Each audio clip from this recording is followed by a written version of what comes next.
Pronti? 1, 2, 3. Buono stavolta il segnale. Veloce, ultimo Princi, rientra Zico e K e si pone al comando Roberto Vecchione, con all'esterno Sissi Mamma che cerca posizione, ma la posizione ora non c'è. Intanto prova a sistemarsi terzo Luca Farolfi, c'è l'errore del cavallo che lo seguiva, che poi si rimette al volo, ma ultimo Princi, l'allievo di François Conigliaro, oggi affidato a Roberto Vecchione, conduce su Zico e K.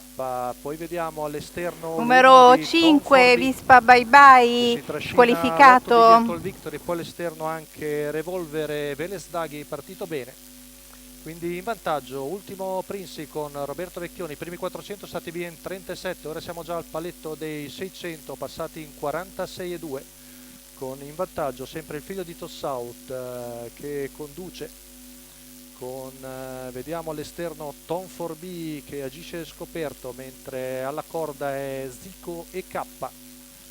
Poi Sissi Mamma terza alla corda davanti a Trivet Cash, all'esterno anche Virtual Victory, poi il numero 7 di Revolver che si trascina Veles Daghi. Arriviamo al chilometro passato in 1:16,2.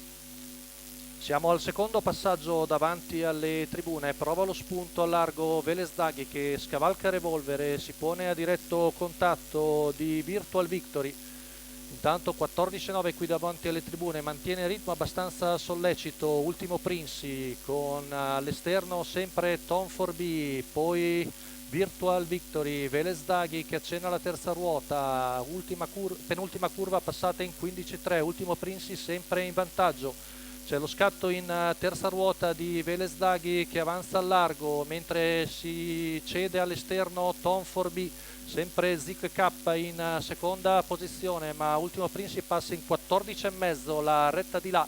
Si avvicina Veles Daghi, poi anche Zico K e lì siamo a metà dell'ultima curva, avanza il figlio di Gorfonte, affianca ultimo Princi, si prepara anche Zico e K, siamo a 200 metri dalla conclusione con Veles Daghi che sferra l'ultimo attacco a ultimo Princi, retta d'arrivo, ultimo Princi di dentro, Veles Daghi che si getta di galoppo. Ed è ultimo Princi che viene a vincere su Zico e K, mentre per il terzo Trivet Cash sul 10 di Vicentina Jet, poi forse Rabat dei Greppi.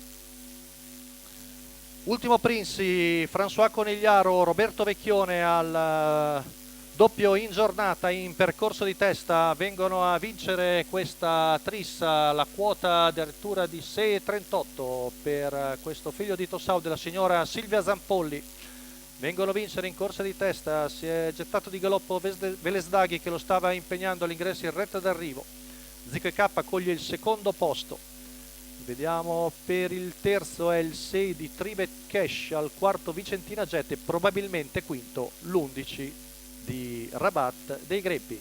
È tutto per la giornata di oggi all'ippodromo Arcoveggio, l'appuntamento è per domenica prossima.